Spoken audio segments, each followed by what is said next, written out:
Cheers. Let me explain a little bit to you why it's like this. I have the door open, but I'm inside, so you will hear outside noise even though I'm sitting inside. The reason why is I still want to enjoy the outdoors, and I will post a picture of this. The wasp nest that I was telling you about 2 weeks ago is now the size of the Death Star. And because it's been warm, a lot of the TIE fighters are in and out of it all the time. And they do howl when they come by too. No, that's my speeder thing. Anyways, I am butchering Star Wars this morning. Again, happy Thursday.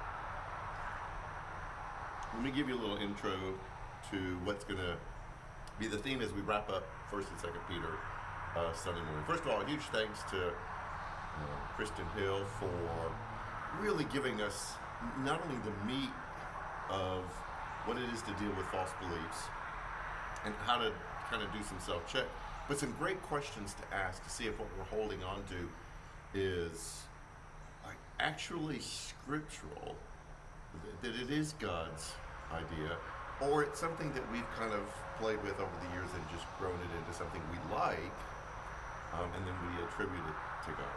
So thank you, Kristen, for doing that. Okay, back in the day before there were phones, my family used to play a game when we were waiting somewhere.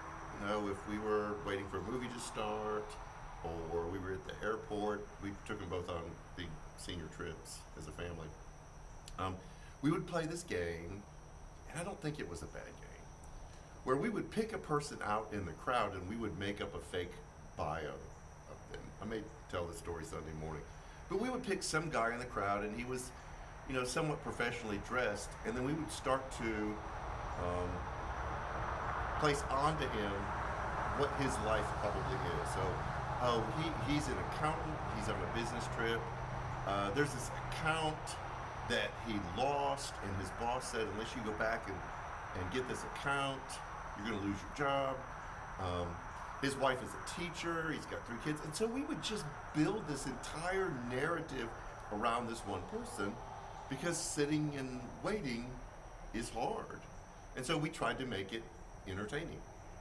I was at Small Mart the other night on my way home because I had to pick up a few things.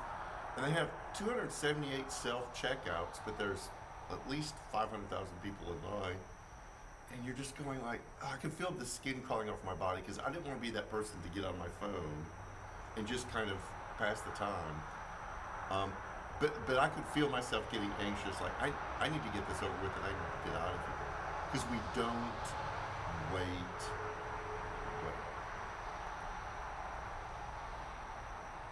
We posted a question on the Facebook page. I don't know if you've noticed, we do late night questions once or twice a week that kind of lead up to the discussion on Sunday.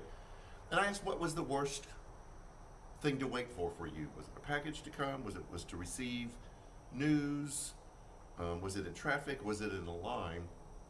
Because it seems like our life is filled up with having to wait for things, and we don't manage it well.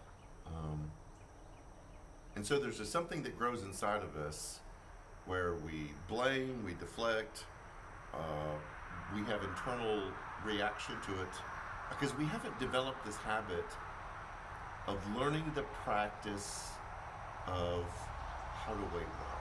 In fact, that's really one of the reasons why I do this, is built into my meditation, is reading scripture, journaling, but spending time kind of teaching myself how to just be in the moment and be okay with it.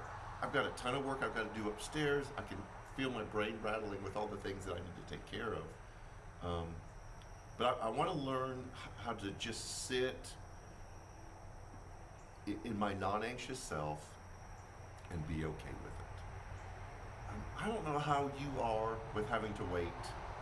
And what happens inside of you when you're expecting something, or you don't know what the next thing is going to be, and you're having to just be in what we've called before that liminal space. It's the crosswalk between the side of the street that you were on and the side of the street that you need to be on, and you're stuck in the middle, in the median in the middle, waiting for it to clear to get across. I don't know what happens to you inside when you're dealing with that.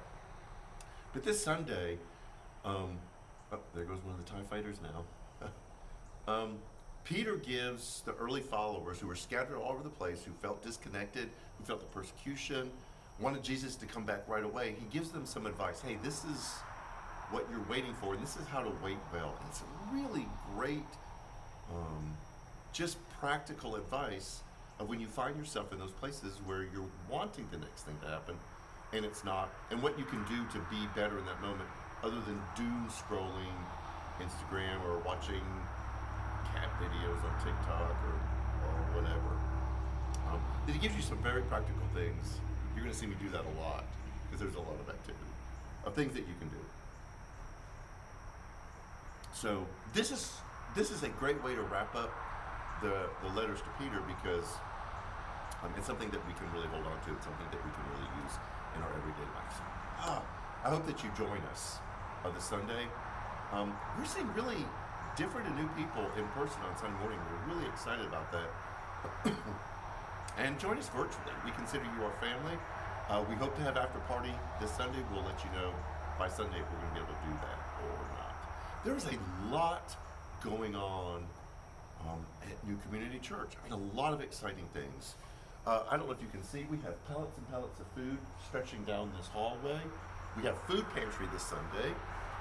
Spread the word if you know somebody who needs fresh, perishable food, because most of the time what we give out is non-perishables. Then tell them to be here this Sunday. The food will start to be handed out at 11:30. They can line up in the back of the parking lot. They can even come in if they want to. So we've got that coming up. The following Sunday, July 3rd, we won't have any worship service. We're just going to have a big church-wide, let's hang out and just have fun together. We're going to have games. We're going to have a bounce house. We're going to have food. It'll all be indoors just because of the heat. That's what we did last year. And just come and hang out. It's going to be a great time. That'll be July 3rd. No worship service. And just come super cash for that. We're going to be making some changes in our lobby area to help our children's, to help kind of expand the coffee spot. So we've got that on the table. We're working to kind of change our children's curriculum. The fall, there's a lot coming up in the fall that we can't wait to tell you about. We've got Second Tuesday, where we just have a small group of people that come, get a little bit of teaching on prayer, and then we spend time in prayer. There's a lot going on. We are excited. This new infusion of energy and new people on staff, seeing new faces out there. We know it's summer, but we are really excited about where we believe God is taking New Community Church. We'll wait for it. We can't wait. Yeah, that's awful. Okay, anyways, I hope you have a great day. Stay cool, hydrate. That means a lot of water after this coffee. And we'll see you Sunday. Take care.